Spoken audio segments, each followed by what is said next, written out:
my 17th run 2026. I think ito na yung isa sa pinaka mabilis ko. Mabilis kasi hindi dahil sa haba ng tinakbo ko. Mabilis kasi habang gulong-gulo yung utak ko, habang hindi ko maintindihan yung nararamdaman ko, pinipili kong tumakbo. Kung akala nyo basta lang katuwaan kung bakit nasa running era ako, hindi yun totoo. Yung totoo, ito yung way para makipag-usap ako sa kanya, para huminga.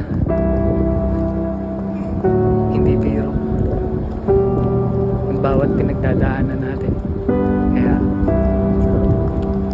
sana matutunan mo palagahan yung bawat oras na meron tayo.